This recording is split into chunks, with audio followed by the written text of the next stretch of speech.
Yo, what's going on, guys? It's Hence back with another video. In today's video, we're going to be going over how I've been making coins recently. Now, before we get started, I know I've been, lacking the uploads recently on the YouTube channel, and that's just because I've been super busy with school and all the stuff that I have with school, both the hockey club and the COD team and, all that stuff. So I've been pretty busy recently, which is why I've, not been uploading every day, but I've been trying to as much as I can.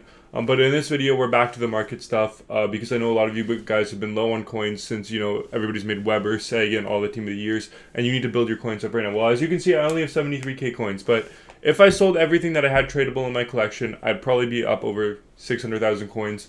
And just at the start of the week this week, I was at like 500 coins. So, it's not the best time in the world to make coins right now, but it's also definitely not the worst at all. It's definitely better than it was during Team of the Year. It's just the market hasn't fully recovered from what happened during the Team of the Year, so it's not quite as high as we'd like it to be to make coins. So basically, what happened during Team of the Year is that before Team of the Year, everybody had a lot of coins. They were saving their coins for Team of the Year. The market was high. When there's a lot of coins in the market, people are willing to buy more, pay more for certain cards on the market, right? So then Team of the Year hit, and everybody used all of their coins and made them untradeable. So there's a whole bunch of coins that used to be on the hot market that are now in untradeable cards on people's teams, which means that less coins in the market means people are going to be willing to pay less for certain cards, which means the market is going to come down a little bit, which is good news for us who want to make coins in the market because, you know what? That means that we know for sure that gradually as the year goes on, the market is going to go up a little bit, it's going to inflate a little bit, which means that any card you buy right now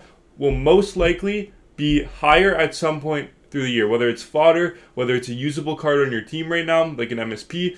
More often than not, I would say that, these cards would upgrade during the year, okay? So, or not upgrade, these cards would get more expensive during the year. So, what I'm doing right now to make coins on the market is, currently what I'm doing is the base icon method, mostly for those of you who don't have a lot of coins right now. The base icon method is definitely going to be your best friend here. You're going to set your buy now. They've been going up recently because people have been doing those monthly icon packs. They're a little bit down again, but I would say 3,500 is usually where they're at. So when content drops, which means on 5 o'clock on days that packs release, this is when you're going to want to be sniping these cards, and you're going to want to be sniping them for 10% less than what they're going right on the market is. So right now they're 3,600. So you want to be sniping them for like 360, 350 coins less. So look at them for just over 3,000 coins, and then you're going to try to sell them, hold on to them, and sell them for a little bit more. So try to sell them at 4K, and if you do that a lot of times, I know it's not a lot of coins per trade, and it takes a long time to do this. I promise you guys, it is not as easy as you think to make coins. It takes a long time, it takes a lot of grinding, but if you stick to it, I promise you, you guys will be millionaires, and you will never have to spend another cent on this game. But yeah. Essentially, what you're doing is you're buying these cards when they get supplied on the market, and you're selling them when people want to buy them up to put them into their sets to get those icon choice packs. And that's your method that you're going to get to build these cards. The other method that we're going to be talking about is the Fantasy Hockey Game Day method. Now, these cards usually are pretty good to trade with because a lot of the times, right when they get their upgrades, so for example, this Nate Danielson, for example, right when he got his upgrade, he was going for like 35k, 40k on the market. And since so many people listed him up on the market, people were willing to pay that for the card.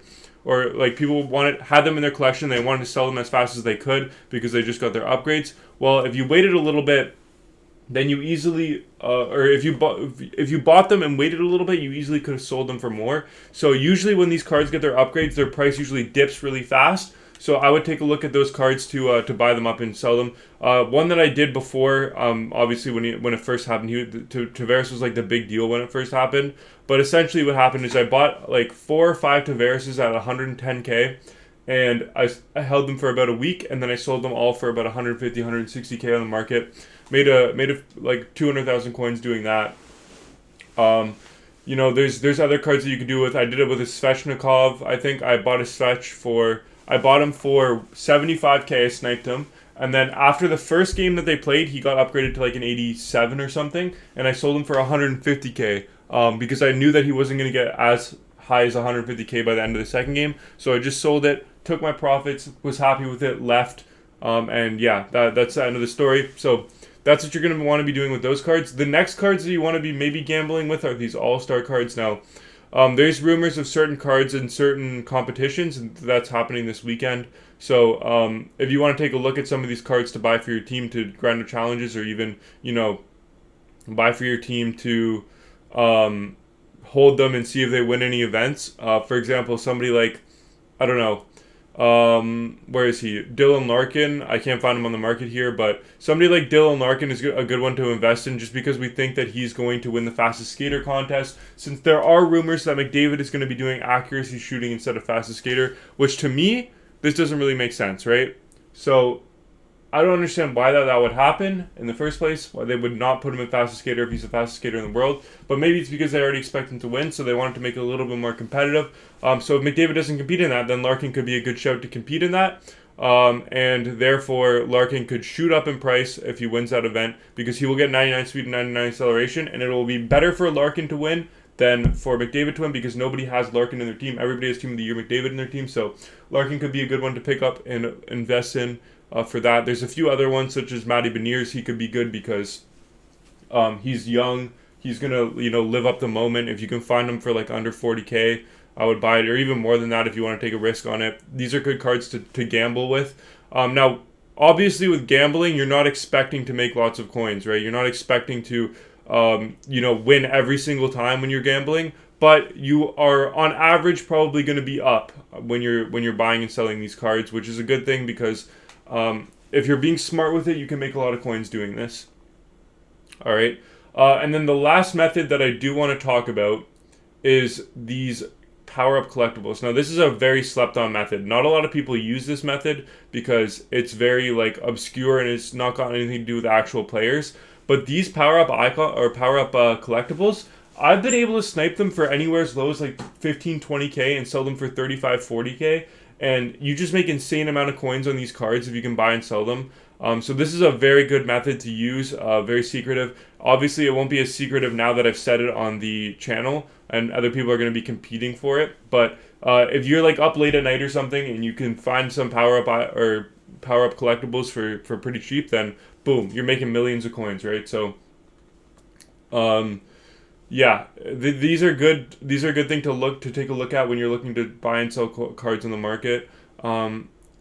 Obviously, there's a lot of other methods that I mentioned in my last videos, but basically what you want to keep in mind is when cards get supplied on the market, when people get packs, then their prices are going to come down because there's going to be more on the market. And when there's less supply, when there's no packs, so the weekend, Monday, Tuesday, the card values are going to go up because there's less packs in the market and people are less willing to buy these cards. Buy the packs over the weekend, so their prices are going to inflate and they're going to be more expensive over the weekend. So that goes for if you're, opening your champs rewards on Wednesday. I usually wouldn't sell them until, the weekend, because that's when they're going to be at their highest price.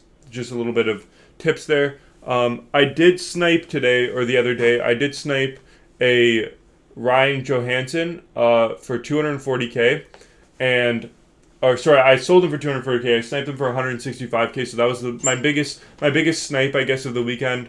And that's how I made 65K just off that one flip, which is pretty cool. So yeah, with that being said, I'm gonna end the video here. Thank you guys all so much for watching, and I'll see you in the next one. Bye, guys.